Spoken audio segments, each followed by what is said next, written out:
Hi friends, welcome to our channel. Today நம்ம mutton keema பார்க்க போகிறோம். எப்படி செய்கிறதுன்னு வெங்காயம், தக்காளி, பச்சை மிளகா, புதினா, கருவேப்பிலெல்லாம் கட் பண்ணி வச்சுட்டு இஞ்சி, பூண்டு, மிளகையும் பேஸ்ட் பண்ணி எடுத்துக்கணும். மட்டனை நல்லா வாஷ் பண்ணி வச்சுக்கணும்.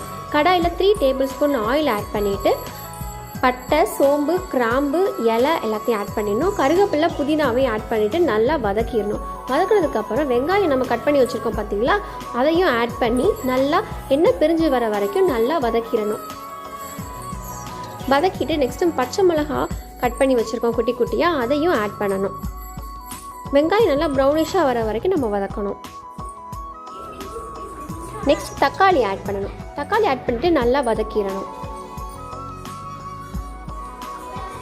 இஞ்சி, பூண்டு, மிளகாலாம் பேஸ்ட் பண்ணி வச்சுருக்கோம் பார்த்தீங்களா, ரொம்ப நைஸாக பேஸ்ட் பண்ணிடக்கூடாது, கொஞ்சம் குறன்னு பேஸ்ட் பண்ணிக்கணும். அதையும் நல்லா வதக்கிடணும்.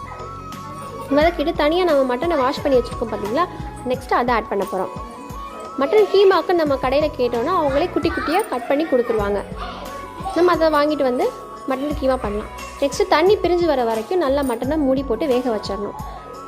நெக்ஸ்ட்டு மசாலா தூள் ஆட் பண்ணணும். மல்லித்தூள் 2 டேபிள் ஸ்பூன், மிளகாய்த்தூள் 2 டேபிள் ஸ்பூன், சீரகத்தூள் 1/2 டீஸ்பூன், மல்லித்தூள் 1/2 டீஸ்பூன், சோம்புத்தூள் 1/2 டீஸ்பூன் எல்லாம் மிக்ஸ் பண்ணிவிட்டு சால்ட்டு கொஞ்சமாக தூக்கிட்டு நல்லா எல்லாத்தையும் கிளறிட்டு தண்ணி கொஞ்சமாக ஊற்றி நல்லா வேக வச்சிடணும். நம்ம கட் பண்ணி வச்சுருக்க பொட்டேட்டோ, நெக்ஸ்ட்டு பட்டாணி தனியாக வேக வச்சு எடுத்து வச்சுருக்கேன், அதையும் ஆட் பண்ணிடுறோம்.